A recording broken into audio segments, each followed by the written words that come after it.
Hi, everybody. I'm Dhyanesh Bhatt. I'm the co-founder and CEO of GramCover, a rural-focused insure-tech platform.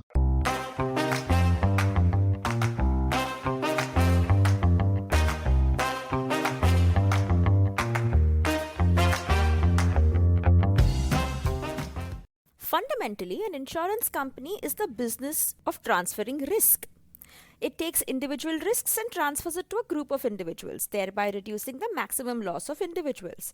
And in India, there is no section of the population more at risk than farmers. Farmers don't get any sort of fixed income and they're constantly gambling everything they own. And they are at the mercy of so many factors outside their control, like the weather, global economic conditions, and state and national level policies.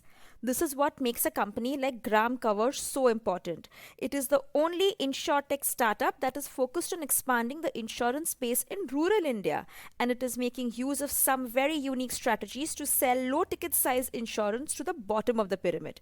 In this episode of the Founder Thesis podcast, Dhyanesh Bhatt, the co-founder and CEO of GramCover, talks with your host Akshay Dutt and shares some amazing insights from his 2-decade-long journey in the field of insurance. Stay tuned and subscribe to the Founder Thesis podcast on any audio streaming platform to get access to such amazing masterclasses from the veterans in the field.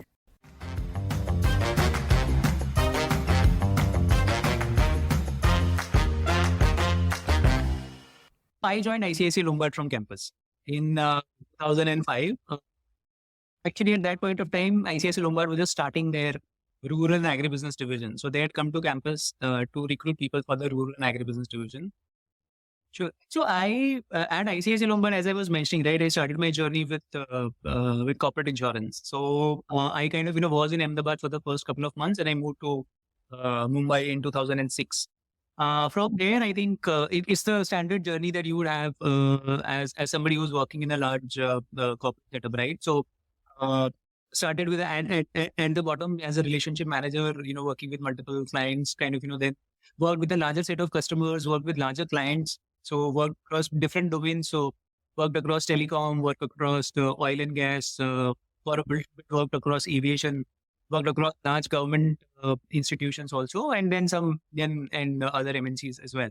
So did all of that for around 7 years. In my last stint at ICICI Lombard on the corporate side, I was looking at Mumbai, part of Mumbai as a territory, also looking at Pune, Goa, and Aurangabad as other locations that I was kind of responsible for. And at that point of time, somebody within the organization from the rural division was kind of moving out, and so the call from the management was that you have a background in rural, and we need somebody to get into or kind of really look at this rural business piece. So would be an area of interest or not? So I said I've been doing corporate insurance for a fairly long time. I think rural would also be a steep learning curve because typically government business and rural business is very significantly different from, say, a corporate business. I thought it'd be a good learning opportunity for me. So then I kind of, got into rural insurance. So started by working on crop insurance. Also started working on over a period of time, started also working on the low cost health insurance program. So did that. Then kind of, looked at other lines of businesses which are not subsidized. So work with livestock insurance, multiple things in partnership with, say, for example, ICICI Lombard had a partnership with ICICI Bank. So with their rural banking team, we used to kind of do something on the livestock front and all. So idea was to kind of look at other products which are not subsidized. And then the last, what I would say a milestone kind of a thing was ICICI Lombard's foray into the CSC setup. What is CSC? CSC is the Common Service Center initiative of the Ministry of Electronics and Information Technology. So, through that, there is a VLE or a village level entrepreneur who has access to multiple G2C and B2C services that they can offer to the rural or to the urban consumer. And insurance is one of the services that is provided through that particular setup.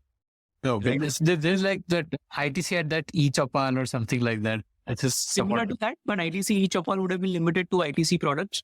And typically more to do with agri inputs and agri trade and all of that. This is more a ministry level initiative, right? So there are multiple services. So for example, you want to do something on your app or you want to do something. Yeah.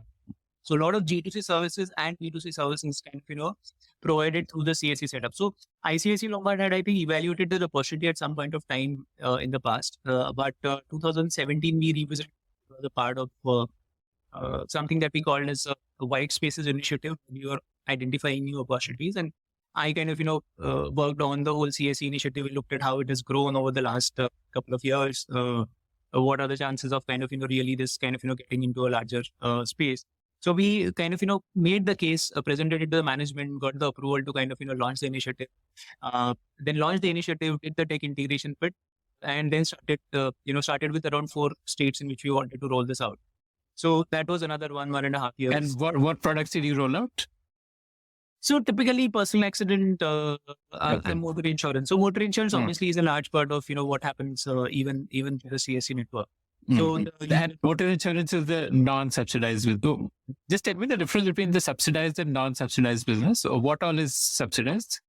So typically, if you look at businesses like Crop, even for that matter, Ayushman Bharat. So there a part of the premium is paid by the farmer, but there is also a state government subsidy and probably a central government subsidy also involved. So the farmer or the customer doesn't pay the full premium. Whereas in a motor insurance policy, for any of the other policy that you look at, whether it is retail health or it is motor or any of the other lines of businesses that are there, all the policies, the customer pays the full premium. So only in certain government programs, there is a subsidy element.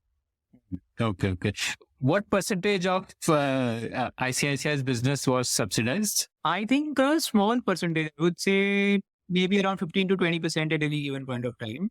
So generally, I would say that, subsidized businesses for most insurance companies would be in that range. It will never be like 100% of anybody's portfolio. I think this would hold true for some of the other companies as well who are there. And what are the channels of distribution for reaching rural India? Like, in urban India, you have that bank as one channel, and you have the agency channel, and you have the corporate broker channel. What are the comparable channels for rural India? So typically, again, bank-linked insurance is one part of it. So that is there where if I were to look at any asset insurance, right? So if there is any bank giving a home loan or a vehicle loan, typically, we'll have some of these types which are there in place even for rural areas. The second is for NBFC MFIs, which have significant rural presence, right? Who are giving income generation loans, and also products like term life insurance typically gets bundled with the loan, right? So that's another very significant part of the rural insurance space. Then companies like LIC, who have a large rural network of agents, and also they also are mainly present there in rural areas, where their agents distribute insurance. And I think over a period of time, something that we do at GramCover has also been evolving. So there is this whole regulation of point of sale partners. So these regulations came around in 2015, 2016, and the whole mandate from the regulator was we want to look at individuals who can distribute insurance after being trained and certified to really increase the insurance density and insurance penetration. So if you look at India, currently the insurance penetration as a percentage of GDP is around 4.2%. What does that mean? That 4.2% is the premium collected, or is it the sum insurance? As a percentage of GDP, right? So if total GDP is so and so, then of that only so and so percent, 4.2% is the overall contribution of the insurance sector, right? So which will include life insurance and general insurance. Life insurance is a relatively larger part, around 3.2%. General insurance just around 1% or. And the whole. And what is this number for developed countries? Like this 4.2 standalone?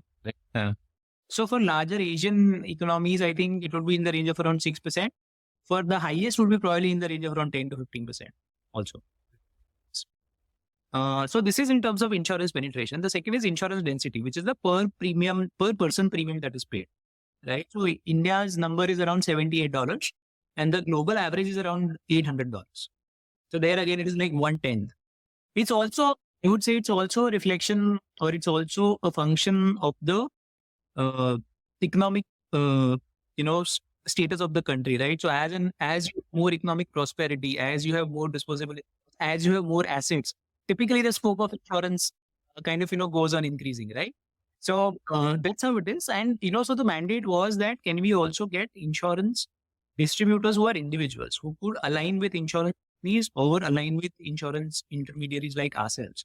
and distribute insurance at the last month. So that's another channel that is now seeing traction where, over the last couple of years, more and more products are now brought into the ambit of that channel And also. that CSE, the Common Service Center would also be a channel, right? Like selling through. Yeah. So obviously CSE is a channel. I would rate them very similar to the POSP model, except for the fact that it's a separate channel which comes under the directive of the Ministry of The PO, what is that PO, that term you use? POSP. It's called POSP. It's called Point of Sale Partner. And the whole idea is to kind of, really create a network of people who understand insurance in the first place, who are trained and certified, and then who can also distribute insurance.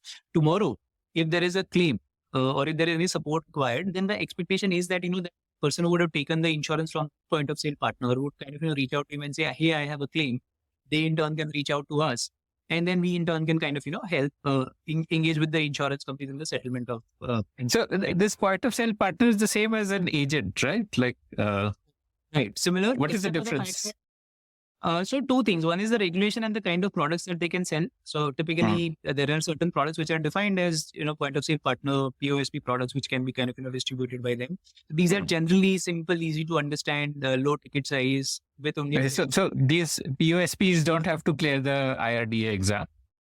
They have to. There is a separate exam that they have to clear. Okay, so it's So easier with an exam. agent, I think there is.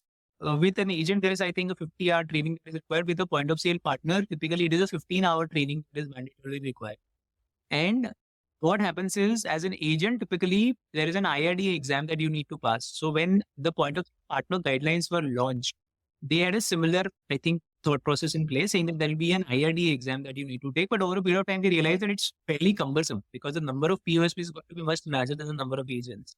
So now any intermediary, for example, GramCover, we have the IRDA approved registered, course modules on our application. The POSP is supposed to study that. We have also created some videos for their consumption.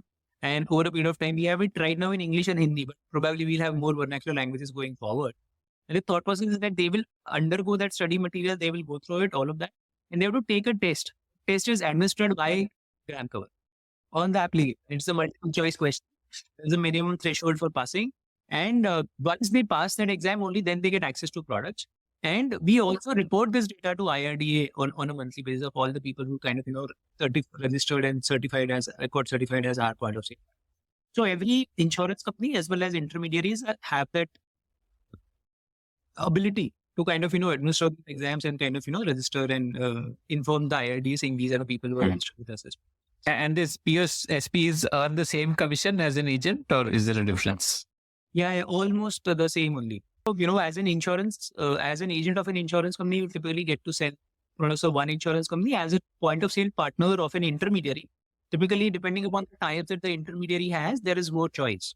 So, if the customer says, I want to have a policy of a particular company, if you have choice, then the ability of the Point of Sale person to make a sale also becomes higher. So I think that is another distinction I would draw as compared to an agent of an insurance company vis-a-vis a Point of Sale Partner to an insurance intermediary. I think that is also there. So POSPs are generally with intermediaries only, or insurance companies also? I think there are both the models are there. There are insurance companies also. So the insurance companies also used to have their own agent model, right? So I think it's an extension of the agent model where they say, apart from an agent model, we would also like to have a POSP. So it works both ways. Okay. So coming back to your ICICI journey, so you did that new initiative of CSE. Yes. So that was around 2018. That was the last project that I was kind of, also working on. I knew Jatin from my days in ICICI Lombard. So Jatin is the co-founder at GramCover. He also was a co-founder and managing director of a company called Skymit, which is an agri and weather data company. So when I was doing crop insurance at ICICI Lombard, Skymit was basically a weather data provider to us. So that's how I knew Jatin from those days. And then around the time in 2018, GramCover had got its license in IRDA license as a composite insurance broker in December 2017, right, which is like the fag end of FY18. And then they were on the lookout for somebody to kind of, come and join the organization as a professional, as a CEO. So we kind of got in touch. I met Jatin. We had a whole conversation saying this is a startup. It's not a large organization. There could be a difference of lens of how we look at things. I had a meeting with the investors and all of that. And then I kind of, came on board to GramCover in October 2018. Okay. And so Jatin had started GramCover, like he was the, okay. Tell me a bit about that background, like meanwhile, while you were at ICICI, what was happening there? Why did Jatin start GramCover? What was his vision? Right. So Jatin had been in the I would say the rural space for a fairly long time. He was running SkyMed, and in 2011 was a time when they also, when the government crop insurance program had these whole pilots around weather-based crop insurance, they also got into it as a weather data provider in a large way. So SkyMed has a network of, even today, as we speak, they have a network of around 8,000 odd weather stations in India across multiple states. And the whole idea is that they collate a lot of weather data that is kind of given to either state governments or to insurance companies. They also kind of now work with banks to do some kind of an alternative scoring of rural people, because with weather data or with satellite imagery data, you can actually look at historical trends of what the production was and how all of that is there. But at that point of time, they were primarily a weather data company, and they used to kind of provide the weather data to insurance companies. So it kind of formed the basis for us to settle claims, right? Because the weather station was there. And while Jatin was doing that, he also realized that in rural areas, there is this huge gap of actual distribution. So most of the insurance at that point of time was either a government program or it was embedded. Right? There was no network of distribution in rural areas. What do you mean it was embedded? What does that mean?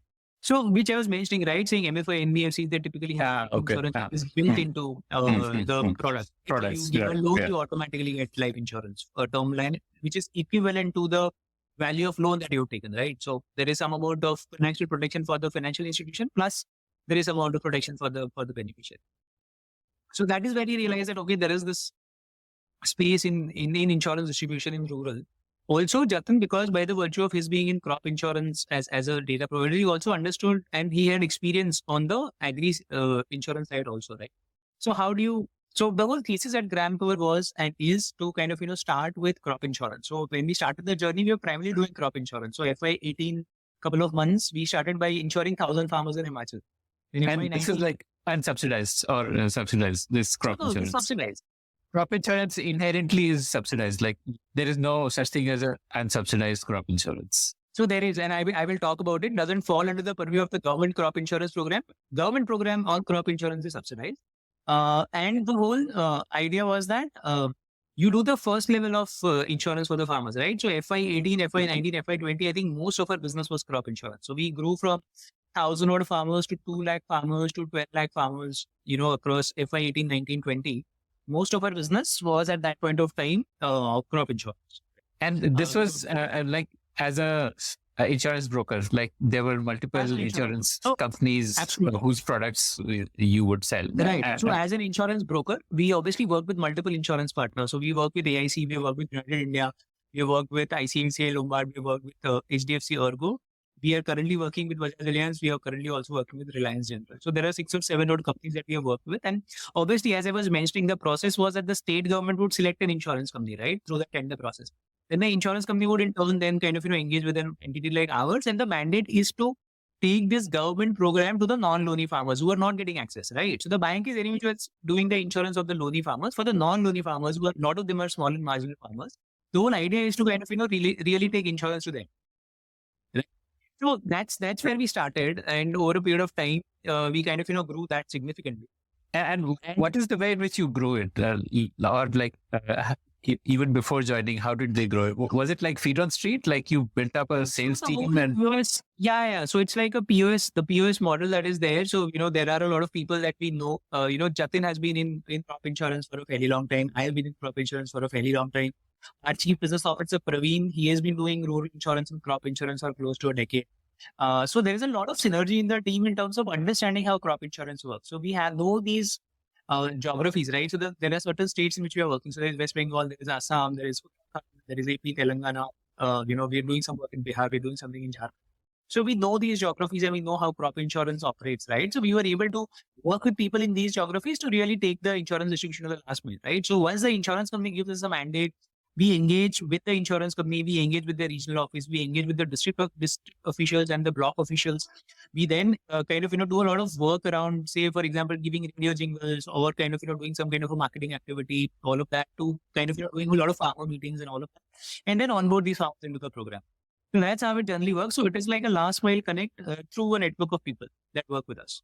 Okay. And you sell directly to farmers, or you sell to the POSPs, like you appoint POSPs who then sell? POSPs, right. So the whole idea is that, POSP is an extension of GramCover, right? They can, by design, right? So they are registered with us. They are our representatives on the field. And and we are responsible for whatever activity that they do in the field. So tomorrow, if there is an issue with the POSP, then the regulator is not going to go and talk to the POSP, right? They are going to come and say who's the entity which is responsible for this POSP, right? So they are in the next. So I don't differentiate this between saying, do I sell to the POSP or do I sell? Ultimately, at the end of the day, we are saying we are an intermediary which has the connect and the tech platform to really create insurance distribution at the last mile. And obviously, the end customer is the customer. But is like, if you have, let's say, 1,000 people selling insurance, what percentage of them are payroll employees? What percentage are POSPs? So our entire POSP network is all variable. So as we speak, we have a network of around 5,000 odd POSPs who are kind of registered with us. Our core team strength, which is people who are kind of on the payroll of GramCover, is roughly around 72 people. Oh wow! Okay. So the primary sales channel is through POSPs only. You don't really have like sales people who are going out. So we might have a district level manager or a block level manager, or a state level manager, and all that is there. But we will not have people at the last mile at the Gram Panchayat who's in. Right. The basic structure would be to have district level managers who will kind of manage multiple blocks and POSPs within multiple blocks, and kind of guide them, train them, certify them, handle any issue that they might face. Take it forward. How much government licensing is needed to sell crop insurance? Like you said, you license with district officials and block officials. What is the purpose for that? So it is more about creating awareness at the ground level, saying that, for example, if let us say there is AIC which gets a mandate to work in a particular district. So they will kind of obviously go and talk to the district officials. They will tell them that, okay, we have got this mandate and all. But when we go for non-loony farmer enrollments, right? So typically, as I was mentioning, there will be some marketing activity that we need to do. There will be some amount of farmer camps that we might do and all of that, right? So there we kind of, coordinate with the block level officials. So we'll tell them that, okay, we are nominated by the insurance company to do non-loony farmer enrollment in this geography. So we'll be engaging with the farmers and all. Once the data kind of, gets collated and kind of, shared with the insurance companies, in certain cases, the insurance companies also get the data validated through the block level officials. So it is not there. It is more of an operational interaction, but obviously we do kind of engage with them in terms of attending any of the meetings that might be happening at the block level, keeping them apprised that we are doing this. Got it. Okay. So coming back. So by the time you joined, what scale was GramCover at? And you said they got a license. What was that license in December 2000. So we are a composite insurance broker by regulation. So if you look at the insurance space, there is an insurance manufacturer or an insurance company. That's one category, right? So there are 3-4 kinds there. So there is a reinsurance company. So the General Insurance Corporation of India is the only reinsurer of India, right? Then there are insurance companies, right? So ICICI Lombard, for example, is a general insurance company. So the insurance company insures the insurance companies, basically, like they can pass on some of their risk. Absolutely. Right. Then there are insurance companies. So there could be a general insurance company, for example, ICICI Lombard. There could be a life insurance company, example, LIC or ICICI Pru. There could be a standalone health insurance company. So, Star Health, Stars, Care Health ho gaya, Aditya Birla Health ho gaya. These are standalone health insurance companies, right? Then there is something called as Agriculture Insurance Company of India Limited, which is a Government of India initiative doing just crop insurance as we speak. Okay. It's like a LIC comparables. It's an LIC comparable, but just does crop insurance. And then you have something called as ECGC, which is again like a credit guarantee insurance that is there. So that's a separate entity. So these are broadly 4-5 categories of insurance companies that are there. The next level is insurance distributors or intermediaries, right? So again, there are multiple levels. So I could be an individual agent, that is the base level. Or I could be a POSP for an insurance company or an intermediary. That's another. Then there are corporate agents. So as an entity, for example, I am in NBFC MFI, I am giving loans to multiple people. I also become a distributor for a insurance company, and I'm building embedded insurance into my distribution mechanism. So then I become a corporate agent. Then there is a broker. So if you look at agent, an agent by description is a representative of the insurance company. So POSP is a representative of GramCover or of ICICI Lombard, for example, whichever is the insurance company. An agent is a representative of the insurance company. A corporate agent is again, as an entity, a representative of the insurance company. They could have multiple partners, but they are still a representative of the insurance company. Then we come to the broking category, right? And the broking category is a representative of the client. So that's the fundamental difference between an agent and a broker, where a broker is a representative of the client with the mandate to engage with multiple insurers to give them the best possible solution. Right? There are three categories there. There is a direct broker who will work with insurance companies and do direct insurance distribution. Then there are reinsurance brokers who only have a mandate to do reinsurance business. So they will work primarily with insurance companies and reinsurers. And then the third highest category of license is a composite insurance broker, where you have the mandate to do both life insurance and general insurance and reinsurance. So GramCover has a license of a composite insurance broker, right? And that we got in December 2017. So when I joined GramCover around October 18, at that point of time, we had not completed a full year of operations. The first year, as I mentioned, we had done around 1,000 odd farmers. We had done around 50 lakh worth of premium. And from there, the journey started. Yeah. So like Policy Bazaar is also like a composite insurance broker, or give me some examples. Policy Bazaar was, I think, earlier in age. Now they've kind of, become like now they've kind of, become a broker. Okay. Over there in the process of becoming a broker, I think they're somewhere there. I don't recall the exact stage where they are. Okay. And is there any difference in how these two operate, like a broker and an agent? Because both sound similar. An insurance agent can have multiple tie-ups, and a broker can also work with multiple insurance manufacturers. Generally, an agent will not have the flexibility of having multiple tie-ups. Or a corporate agent. Corporate agent is an institution. So that typically will work only for embedded insurance products. So for example, if I am a NBFC, I will say with every loan that I give, I will bundle certain insurance products, which is what works on an auto mode. But they will not go out to sell, say, for example, motor insurance or health insurance to the retail customer. So generally, agents will have are kind of limited, representative of an insurance company or an entity and restricted to that. Whereas a broker is typically the representative of the client and can engage with multiple insurers. So I think that is a fundamental difference. An agent within a network of family could have multiple people kind of working with multiple insurance companies, but one agent will typically be assigned or aligned to one particular.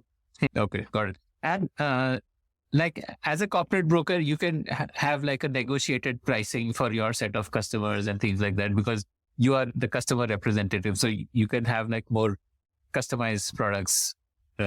So I think the price negotiation is just one part of it. The value add, for any intermediary and more so for the broking community, I think lies in providing the right solution.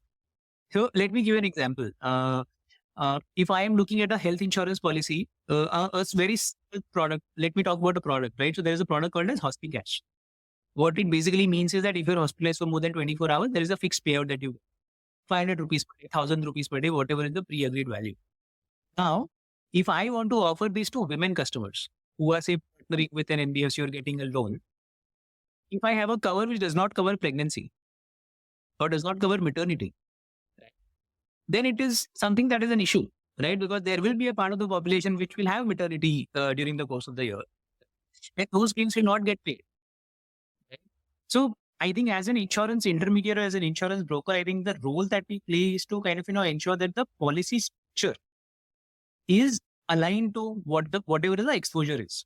So that's one, right? So as an insurance intermediary or as any partner to an institution, there are two categories of insurance that are there, right? So one is a retail insurance. So where you say that there is motor insurance, for example, or there is health insurance. So these are retail over-the-counter products, right? So the product features will be the same, for multiple insurance companies. There might be different add-ons, but more or less they are similar in nature, right? And there is a price that the insurance company decides. And there might be some flexibility in terms of pricing, but it's a limited flexibility. you will say, "Acha, TK, based on these parameters, there is a pre-agreed discounting that you can do," and insurance companies kind of provide that information to the intermediaries, and the insurance intermediaries will distribute the product. There is relatively less flexibility. The second category is group products. So when you work with group policies, something that we call as master policies, what happens is you have the ability to customize the coverage at the first level, right? So you engage with the client, you figure out what is the coverage required, then you kind of talk to the insurance company, you kind of figure out how it will work. Then based on the structure that you created, you engage with multiple insurance companies to figure out the price, the service capabilities, right? So somebody might be more tech oriented, somebody might be less tech oriented, depending upon whatever that is. So you do all of that, and then you identify the one insurance company that will kind of be the partnering agency, and then you kind of bring them together, and then you kind of work with that, right? So as I was mentioning, right, at GramCover, a large part of our business is all through retail, right, through POSPs and all of that, where product is kind of pre-agreed and all of that. But we also have a small part where we customize the coverage. Okay, there's something that we call strategic alliances. The whole idea being that we partner with rural-focused organizations, right? So let me give you a couple of examples. I think that might help. So there is a agri-tech startup that we have partnered with, where we embed germination failure covers with the seed packets being. Okay, so if, say, for example, there is very heavy rainfall because of which germination would fail, or there is very less rainfall because of which germination would fail, or there is very high temperature because of which germination would fail, there is a cover that is provided to the farmer who's buying the product, right? We have partnered with another agri-tech company to embed personal accident insurance with the sale of products worth a particular amount, right? So, for example, if a farmer is buying goods worth, say, 3,000 or 4,000 rupees from a customer, he or she will get a personal accident cover, which is embedded. So that information goes to the insurance company will issue the policy document. The farmer is covered for the next 6 months. So anything happens to him, either accident, death or disability, there is coverage. We have partnered with again, another agri-tech company, which is in the space of warehouse capacity creation, to provide them a parametric insurance cover, which protects them against the risk of extreme weather, leading to crop damage, leading to no goods store, creating a scenario where they have created warehouse capacity and they are paying the rent for it, but there is nothing to store. Loss of revenue. So yeah, so it's not exactly loss of revenue, it's loss. So it's increased cost of working. Yeah, I've already made the expense, but I'm not able to recover that because I'm not getting revenues, right? So that's the second, that's another example. So there are multiple examples where we customize the coverage and we say, how does it fit into the overall, say, risk transfer scene, our mechanism? And how is it relevant for the customer? And then you do that, then you look at, for this product structure, what kind of pricing you can get, what kind of technology you can use, how do you kind of deploy all of that. And that is, I think, the role that any intermediary needs to play, because I think in India, if you look at it, there are challenges of awareness, right? Apart from challenges of access, right? Which where you say, you distribute, right? So you're physically there and you distribute, that's one part of it. The third most important part is also the challenge of serviceability. So what happens is you have an insurance product, you distribute, and then you disappear. Then there's a problem for the customer. What happens is an insurance typically has this challenge, right? So let us say there are 100 customers, 90 people, out of that 100 customers, say 10 people have claimed. Out of that 8 people, their claim got settled well. Okay. So what will happen is those 8 people will say, this is my right. I have taken an insurance policy. The policy has responded. So that's good. I appreciate it. But that's it. But the 2 people who don't get the insurance claim seamlessly, there is a debate either about the actual fact whether the claim is applicable or not applicable. The second could be about the quantum of claim and all of that. So there is, I would say,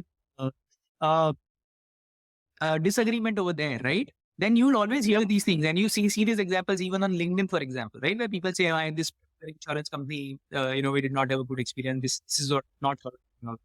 So what happens, and it's very important to kind of address this. So if insurance has to kind of be a sustainable part of the risk transfer ecosystem, right? It's very important to not only create awareness and access, but also to ensure that serviceability is something that you are addressing, right? Saying that if the customer has a pain point, he should be able to reach out to the partner and say, this is my pain point, and then the partner kind of gets into act and kind of engage with the insurance companies and tries and help it out.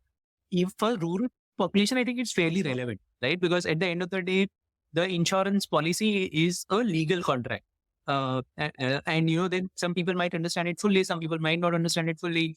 Also, the ability to engage meaningfully with the insurance company is in certain cases a challenge. And I think all of these places, an intermediary has that mandate to kind of really work on that part. Also, as much as kind of spend time on saying cultivating new business or kind of working on new policy generation. I like the term you used, the risk transfer ecosystem. Essentially, insurance is like transferring risk from one to many, like instead of. Okay, interesting. So when you joined GramCover, had it raised any funds or was it bootstrapped till then? And so there was an initial. So Omnivore is one of our early investors. They were already on board, and when I kind of joined at that point of time, post that we've kind of onboarded a few more investors. So Omidyar came on board. Flourish Ventures is there. We have EMVC, which is a fintech investor called Emphasis Ventures. That's the full name. And in the Series A that we did last year, Sienna and Inflexor. These are the two other investors who kind of came on board. So we have 6 investors with us, right? Okay.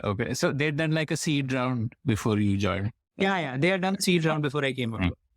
Okay. So tell me about the journey once you joined.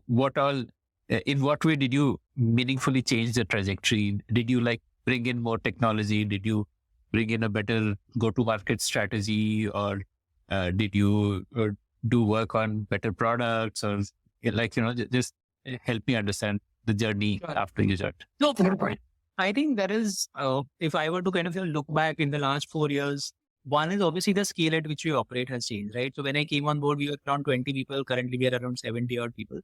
But in that intervening period of 70 this journey from 20 to say 70 odd, which is in the last 4 years, our premiums have significantly grown, right?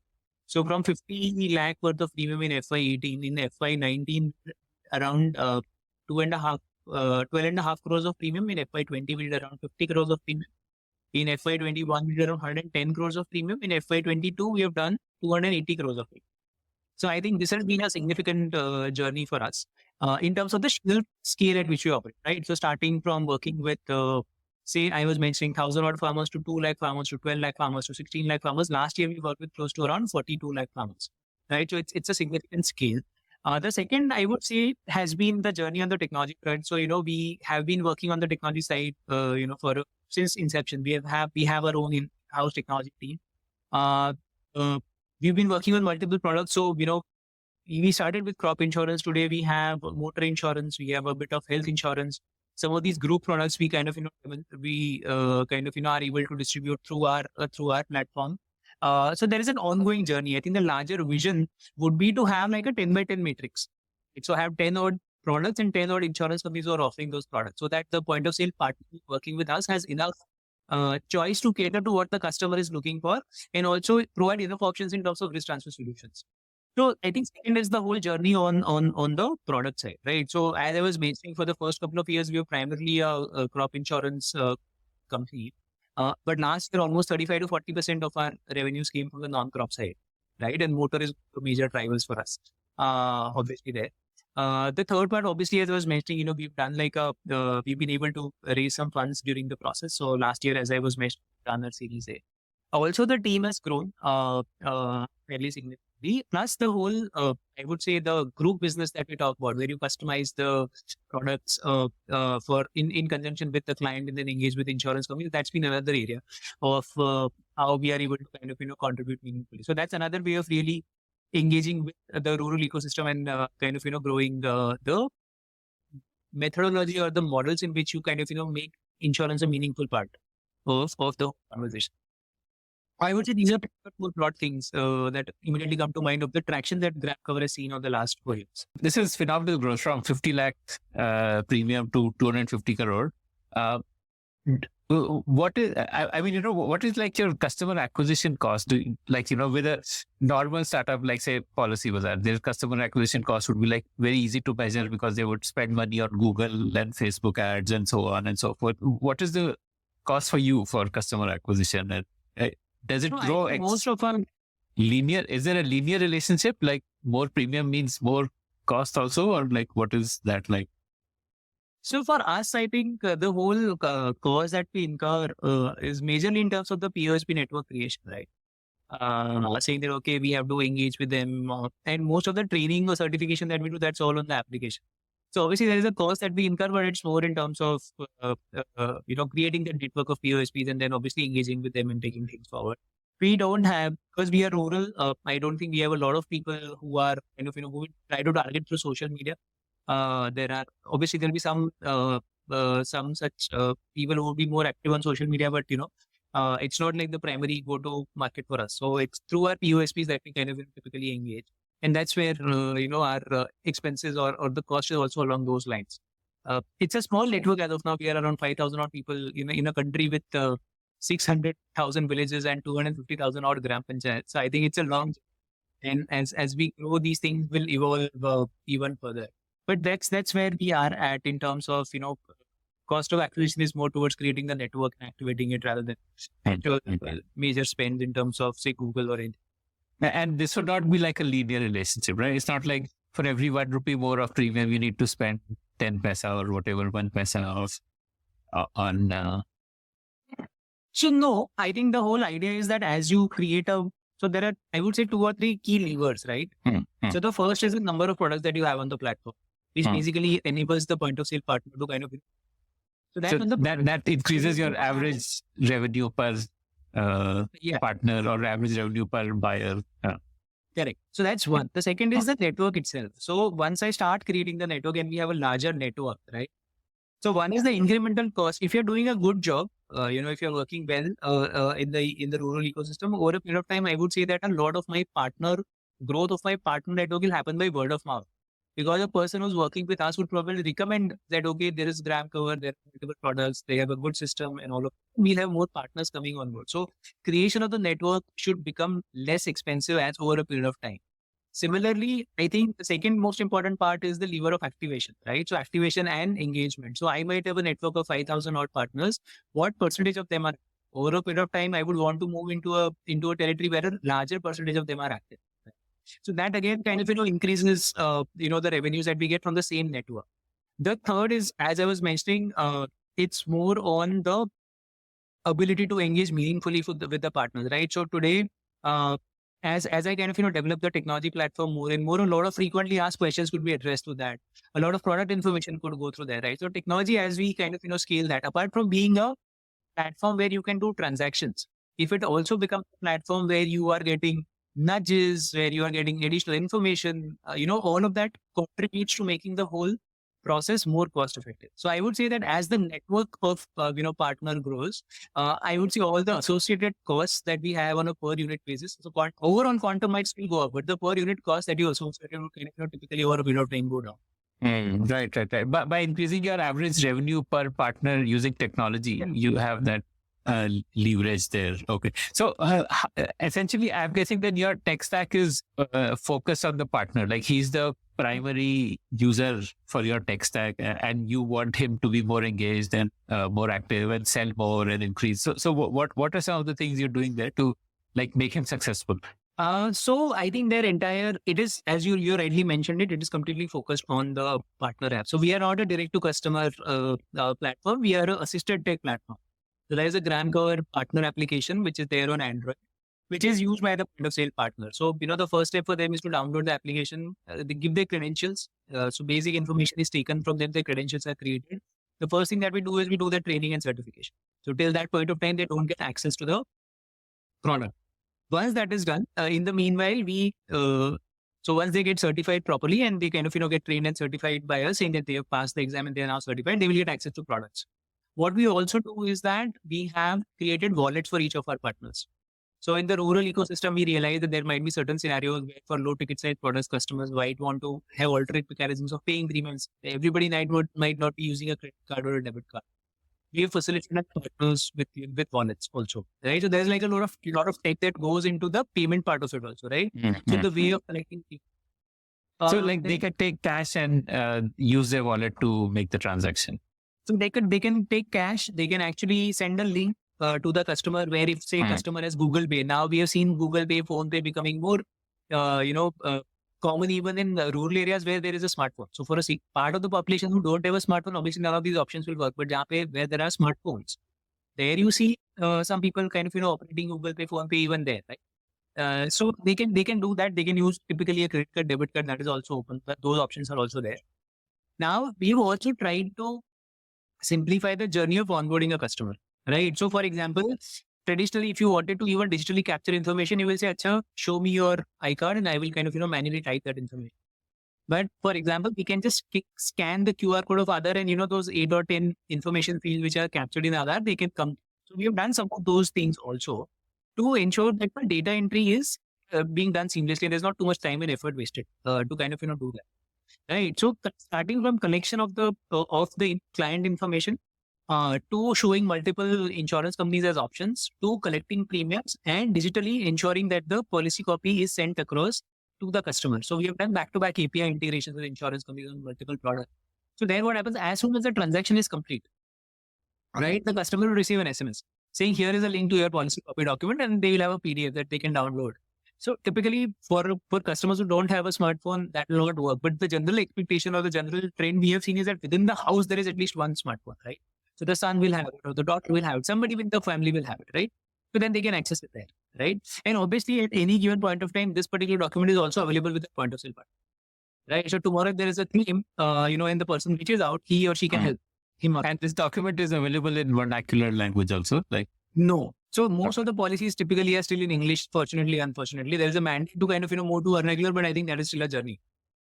And मुझे ऐसा लगता है ना, I mean, I don't know, what happens is when you look at technical language in English or legal language in English, vis-a-vis legal language in Hindi. Legal language in Hindi, if you're not used to it, is also fairly complicated to understand. So I'll give you an example. So I kind of, got into rural insurance, after being 7 years, doing 7 years of corporate insurance, right? So first meeting that I went to was in a large Hindi speaking state. I'll not take the name of the state, but a large Hindi speaking. Where in the meeting they said कि आप ये योजना का क्रियान्वयन कीजिए. Implementation, okay? But if you're not heard it first time, you don't get it. Obviously, I've been speaking. My mom is a Rajasthani. I've been speaking Hindi from child, so I understand 89% of it.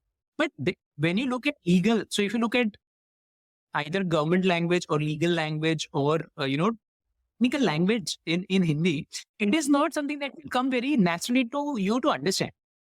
So मुझे लगता है कि there is a journey. I think there is a journey in terms of simplifying the entire policy wordings itself in the first place. And then I think the second journey is to say that, okay, how do you kind of also ensure that it is kind of out in vernacular? And how do you help your partner to drive more retention, like to prevent churn? Like people renewing policy. That what is the kind of churn you see, and what are you doing to reduce?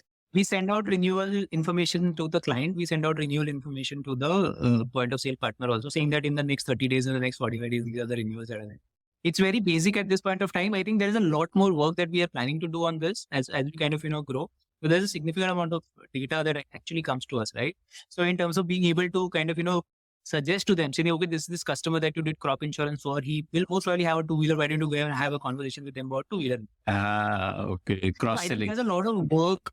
There's a lot of work that will happen in the days to come. Right now, it's about kind of, it's getting the basics right? Saying, there's this policy that you have done coming up for renewal in the next 40 days, letting the customer know that there's a renewal, letting the partner know that there's a renewal, and kind of, taking it forward from there. Also, I would say the most important part is that, anything that comes to us on the claims, we are fairly cognizant of the fact that it's a very important part, and we kind of, really get into the act and kind of, help in that process also.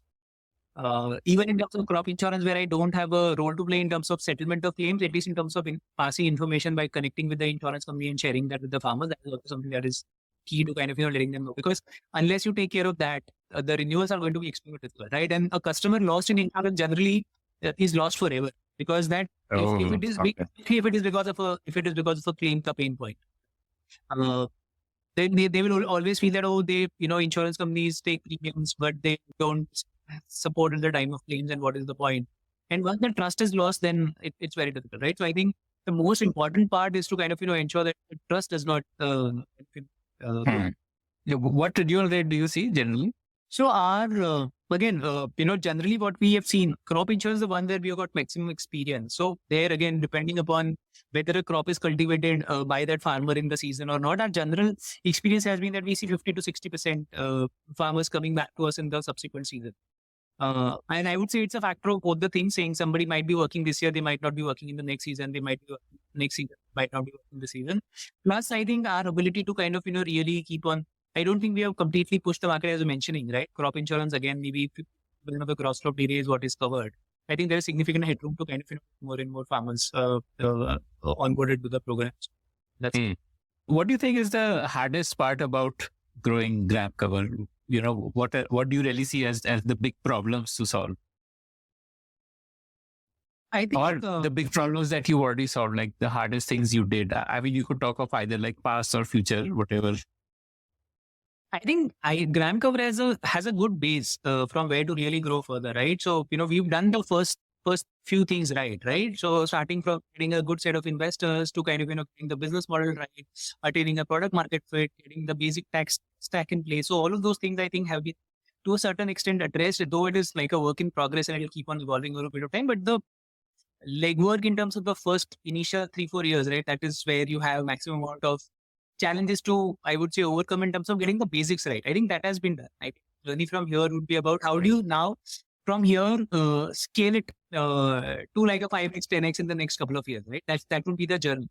And there, I think if I look at rural insurance per se as the space, right? So I think there are 3 challenges for us, as I was mentioning, right? The challenge of awareness, the challenge of access, and the challenge of serviceability. So those are the 3 challenges, broad challenges that we need to address. Obviously, we have our model in place saying, partner with POSPs, and we kind of really solve for this.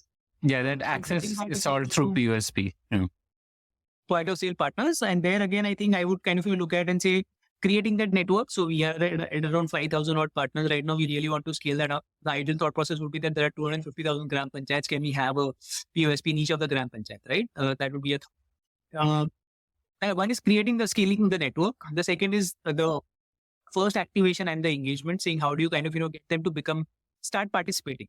And the third thing would be how do you make them more efficient so that insurance distribution is becoming a mainstream activity for them. So that they're picking enough to say, okay, this is the thing that I want to pursue as something that I want to really take forward because I'm kind of, I'm able to sustain myself, right? So I think that would be the second part of it, saying these are the 2 or 3 challenges that we need to address and that we need to get right. Other than that, I think rural is such a vast space, both in terms of the number of people, also in terms of the geographies. So I think it's about getting those things right in certain geographies and then being able to replicate it across multiple geographies, right? So for example, typically our presence is in, on crop insurance side is in 6 or 7 states. The idea would be to kind of, wanting to go deeper there and do larger numbers there instead of saying I want to work in 20 states.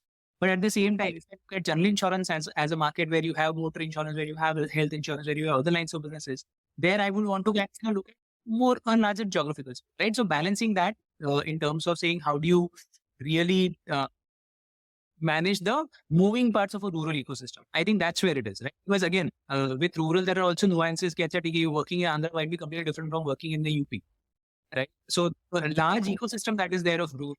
I think within that, the insurance distribution, I think that is, that's a large part of kind of, that we need to get right. And we'll continue to work on. Do you want to expand your product portfolio? Like I can see on your website right now, you don't offer health. Do you want to get into that also?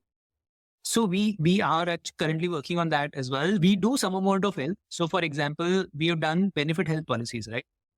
So whether it is a personal accident policy, whether it is a first cash policy, the whole idea for us has been we are purposefully, to my mind, coming from insurance background, I think health insurance is one space where serviceability is of paramount importance.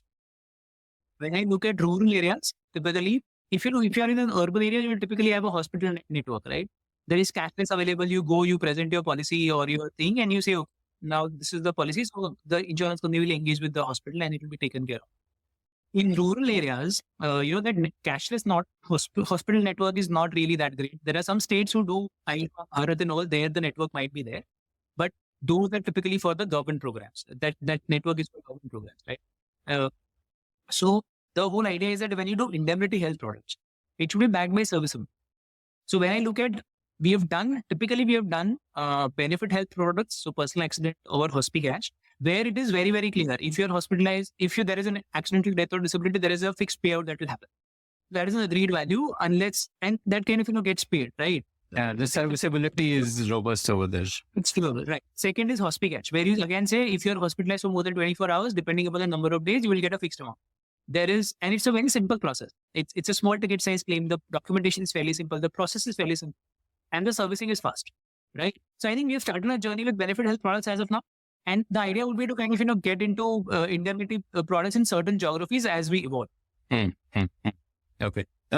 What about partnerships with agri-tech startups? Like that would be like that might contribute as much as the POSP network. Do you think that would happen, or the POSP? Because each of these agri-tech startups are focusing on a different area. Like there's one which is only on silk, or there's another one which is like their own niches. And so a way to capture that niche would be to just piggyback on what they are doing.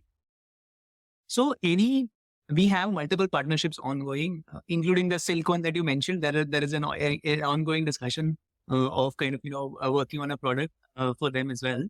And the whole idea is that with any of these partnerships, the thought process is always to look at embedded insurance products, right? Saying how they have a business model, they have a product or service proposition that they are making to the farmers. How do you build insurance as an important value proposition that is adding value to them, right? So bundling, for example, parametric insurance with the sale of a seed product, right? Or bundling a personal accident product with a sale of a particular value. All of these things is something that we are constantly working on. There's a separate team that does, working on these, as I was mentioning, something called strategic alliances, where we partner with these agri-tech startups. But this can only, I think, to a large extent be used as an embedded insurance mechanism. Only some of these partnerships could evolve into what you would say a distribution mechanism, right? Yes, there is obviously scope to kind of, make insurance a meaningful part of the ecosystem or the value that the agri-tech startups are creating. But typically a large part of that would work meaningfully if it is embedded. And that's where we are working. I think the distribution part of it, through the POSPs, in terms of ticket sizes, in terms of premium sizes, it would always be that the POSP will be a larger part of the network. The number of policies might be able to do very significantly even through the agri-tech startup platform also. But in terms of the sheer volume of premium that you do, I think probably the POSP thing would be large. Right, got it. So embedded insurance is typically low ticket size because you don't want to have too much cost added on to whatever they are buying. So you said you have a target of 10x, like so making that 250 crore to 2,500 crore. Help me understand that number with some context. Like how would that compare to other insurance, either intermediary platforms or insurance companies? Like how big would that be? I would rather, so we are a small part of the overall, I would say, ecosystem, right, of the general insurance industry. The general insurance industry is roughly around 2.2 lakh crores. We are probably around 280 odd crores, right? So a small part of what we do.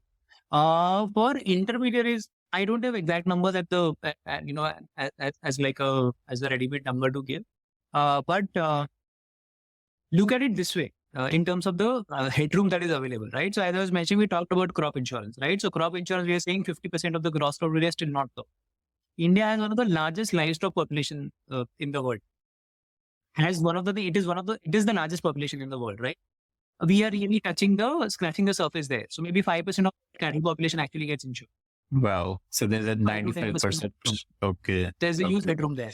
You look at health insurance, as you were mentioning, right? So most of the health insurance there is the Ayushman Bharat for a certain set of people. And then you come to urban areas where you have high cost, high ticket size health insurance. But the missing middle is what the government is also trying to solve for, right? There's like a significant part of the population which does not fall in the financially challenged category, but is yet not having health insurance, right? And, you look at any of the statistics that are there on out-of-pocket health expenses, typically we say 65% of all the health expenses are still out-of-pocket.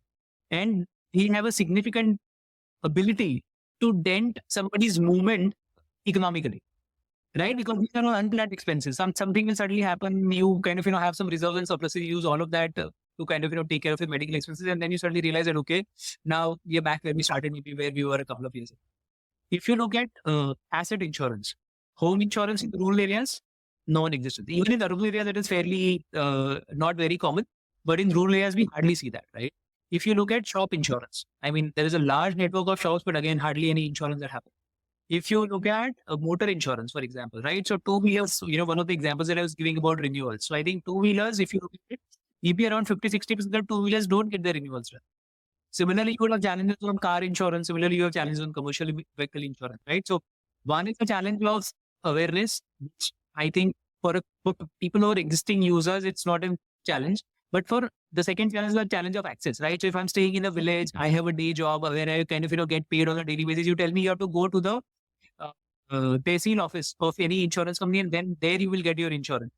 Probably chances are that I might not want to spend the time and go. But if somebody is coming to my home and saying, I will do your insurance at your home, we will just spend some half an hour on it, done, then you might be ready to do it, right? So I think the headroom there is tremendous. And I think that is where I would want to look at it, because frankly speaking, all efforts put together in rural insurance, we are just scratching the surface. We are just at the beginning of it. So even if I were to kind of, correlate and say, somebody does this or somebody does that, overall, we are, rural is doing too little. That is how I would look. So my last question to you. So, what do you spend your time on? Like, if you were to make a pie chart with things that you are doing, I would love to understand that. So I think three or four broad areas. So one is, I would say, investor engagement is one part of it. Obviously, then on the group business part, I spend some amount of time with the team saying, okay, what are we doing? How are we doing? Because I can draw upon my experience from the past and say, okay, this is something we can structure this way or that way. Obviously, also the connect in the industry. So that's another part of it. The third is also on the other lines of businesses, engagement with the team to say, okay, what are the numbers looking like? How are we doing? What are we doing? Any help required on the other lines of businesses? Plus engaging on the technology side, because for both the group businesses as well as for the retail businesses side, there is some amount of engagement required on the technology side. So trying to get that sorted. So I think take business, investors, and a little bit of regular discussion on compliance and things like that. I think that those are four broad areas where I would kind of be spending.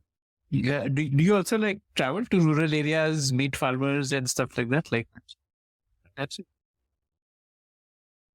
I think a lot of insights are kind of gained by actual field work. And that brings us to the end of this conversation. I want to ask you for a favor now. Did you like listening to this show? I'd love to hear your feedback about it. Do you have your own startup ideas? I'd love to hear them. Do you have questions for any of the guests that you heard about in this show? I'd love to get your questions and pass them on to the guests. Write to me at ad@thepodium.in. That's ad@thepodium.in.